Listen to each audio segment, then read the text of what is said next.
இறையேசுவில் பிரியமான சகோதர சகோதரிகளே, நமது ஆண்டவர் இயேசு கிறிஸ்துவுடைய திருப்பெயரால் உங்களுக்கும் உங்கள் குடும்பத்தில் இருக்கிற அனைவருக்கும் அன்பும் சமாதானமும் மகிழ்ச்சியும் உண்டாவதாக. அன்புமிக்கவர்களே, டிசம்பர் மாதம் 11ஆம் தேதி தாயாம் திரு அவை திருத்தந்தை புனித தமாசுஸ் என்பவருடைய நினைவு நாளைத்தான் கொண்டாடுகிறது. அன்புமிக்கவர்களே, இந்த திருத்தந்தை புனித தமாசுஸ் என்பவர் ரோமை நகரத்தில் இருக்கிற ஒரு ஆலயத்தில் திருத்தொண்டராக பணி செய்து கொண்டிருக்கிறார்.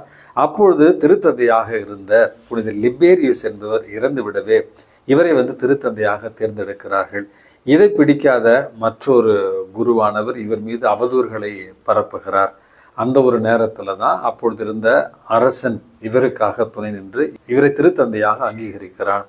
திருத்தந்தையாக அங்கீகரித்த பிறகும் இவரை பற்றின அவதூறு பேச்சுகள், தேவையில்லாத வதந்திகளை சில குருக்கள் பரப்பி வந்த ஒரு காரணத்தினால் அப்பொழுது கான்ஸ்டான்டினோபிள் என்கிற ஒரு நகரத்தில் ஒரு திருச்சங்கத்தை கூட்டி அதில் ஆயர்களை அழைத்து சில குழப்பங்களுக்கு இவர் தீர்வு காணுகிறார். அதாவது தந்தை மகன் தூய ஆவியில மூன்றாம் கடவுளாகிய தூய ஆவியார் இறைத்தன்மையற்றவர் அல்லது கடவுள் இல்லை என்கிற ஒரு தவறான தப்பிரை பரவி வந்த ஒரு காலத்துல தான் இந்த கான்ஸ்டான்டினோபிள் என்கிற அந்த ஒரு நகரத்துல நடத்தப்பட்ட அந்த திருச்சங்கத்துல மூவொரு கடவுளுடைய இறைத்தன்மை உறுதி செய்யப்பட்டது என்பதைத்தான் இவருடைய வாழ்க்கை வரலாற்றில் நம்ம வாசிக்கிறோம். அன்புமிக்கவர்களே, தொடக்க காலத்துல சில குழப்பங்களும் தேவையில்லாத சச்சரவுகளும் இருந்தாலும் திருச்சபையினுடைய வளர்ச்சியில மிகப்பெரிய ஒரு பங்காற்றிய ஒரு திருத்தந்தையாகத்தான் இந்த புனித தமாசுஸ் அவர்களை நம்ம பார்க்கிறோம். இவருடைய ஒரு காலகட்டத்துல தான், இவருடைய ஒரு ஆட்சி காலத்துல தான் தற்பொழுது இருக்கிற விவிலிய புத்தகங்களினுடைய ஒழுங்குமுறை நடைபெற்றது என்பதை நம்ம கருத்தில் கொள்ள வேண்டும். இவர்தான் புனித எரோனிமஸ் என்று அழைக்கப்படுகிற புனித ஜெரோம் அவர்களை இப்பொழுது நம்முடைய கரங்களில தவழுகிற லத்தீன் மொழிபெயர்ப்பிலிருந்து கிடைக்கப்பட்ட விவிலியத்தை எபிரேய மொழியிலிருந்தும் கிரேக்க மொழியிலிருந்தும் மொழிபெயர்ப்பதற்காக ஆணையிட்டவர். புனித ஜெரோம் அவர்களுக்கு பக்கபலமாக இருந்து விவிலியத்தை இன்றைக்கு நம்முடைய கரங்களில் தவழ்கிற மக்கள் மொழிபெயர்ப்பாக கொண்டு வந்தவரும் இந்த திருத்தந்தை தான். அன்புமிக்கவர்களே, திருச்சபையில நிலவி வந்த சில தப்பறைகளுக்கு முற்றுப்புள்ளி வைத்தவர். இறைவனுடைய கருணையினால் எளிமையான ஒரு பின்புலத்திலிருந்து வந்தாலும் திருச்சபையினுடைய வரலாற்றில் மிக முக்கியமான ஒரு இடத்தை பிடித்தவர் தான் இந்த திருத்தந்தை தமாசுஸ் என்பவர்.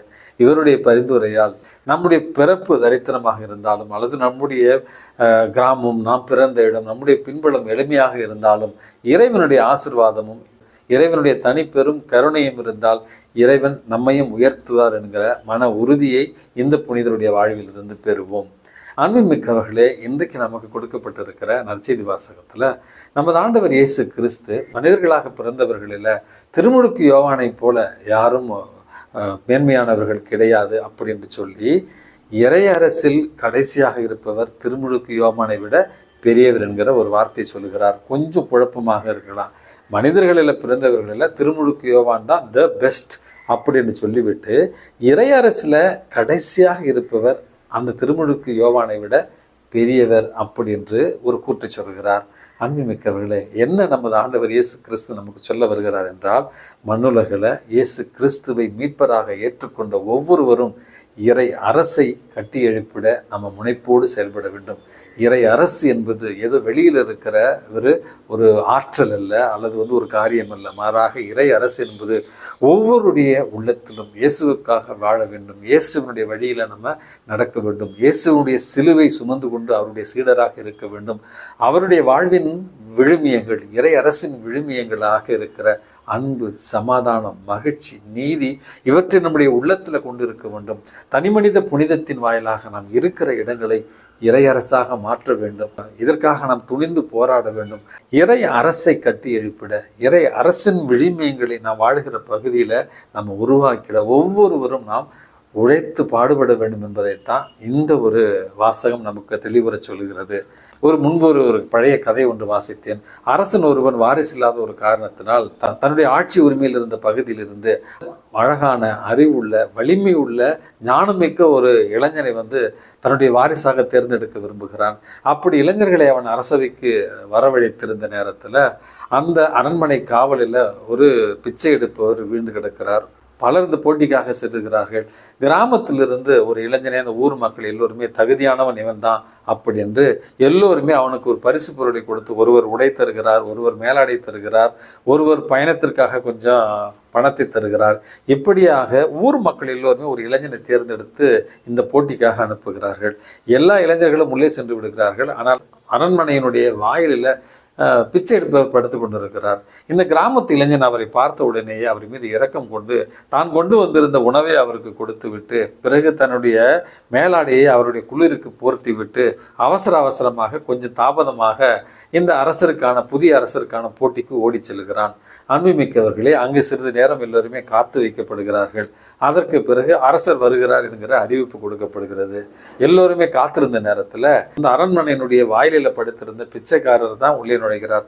அரசர் எங்க என்று கேட்ட நேரத்தில் அங்க இருக்கிறவர் சொல்லுகிறார்கள், இவர்தான் அரசர், மாறுவேடத்தில் இருந்தார் அப்படின்னு மற்றவர்கள் சொல்லுகிறார்கள். அரசன் நேரடியாக வந்து தனக்கு உதவி செய்து அந்த இளைஞனை அழைத்து சென்று எல்லோருக்கும் அறிமுகப்படுத்தி, எனது நாட்டினுடைய அடுத்த வாரிசு இவன்தான், ஏழையர்களுக்கு உதவுகிற இரக்கம் உள்ள தன்னுடைய கடமை உணர்வோடு இருக்கிற இந்த இளைஞன் தான் என்னுடைய நாட்டினுடைய அடுத்த வாரிசு என்று அறிமுகப்படுத்தினாரா. அன்புமிக்கவர்களே, அங்கு அழகு உள்ளவர்கள், பணக்காரர்கள், மந்திரியினுடைய பிள்ளைகள் மற்றும் ஆளும் வர்க்கத்தினருடைய பிள்ளைகள் எல்லாம் இருந்திருப்பார்கள். ஆனால் இந்த சாதாரண இளைஞன் இந்த இறையரசின் விழுமியங்களோடு இருந்ததால் அரசன் அவனை தேர்ந்தெடுத்தான். இந்த கதையை இன்றைய நற்செய்தி வாசகத்தோடு பொருத்தி பார்த்தோம் என்றால், இந்த மண்ணுலகில் பணம், பொருள், செல்வம், பட்டம், அதிகாரம், சொந்தங்கள், பந்தங்கள் அனைத்தும் இருந்தும் நம்முடைய உள்ளத்தில் இறையரசின் விழுமியங்கள் இருந்தால் மட்டுமே நம்ம ஆண்டவருடைய பார்வையில் உயர்ந்தவர்களாக இருப்போம். ஆகவே உலக செல்வங்கள் எவ்வளவு இருந்தாலும் உள்ளத்தில் தாட்சியும் நம்பிக்கையும் பிறரன்பும் இருக்கிற ஒரு இயேசுவனுடைய உண்மை சீடர்களாக வாழ்ந்திட இறைவன் உங்களையும் என்னையும் தூண்டுவாராக. எல்லாம் வல்ல இறைவன் தந்தை, மகன், தூய ஆவி உங்களையும் உங்கள் குடும்பத்தில் இருக்கிற அனைவரையும் நிறைவாக ஆசீர்வதித்து பாதுகாத்து வழி நடத்துவாராக. ஆமென்.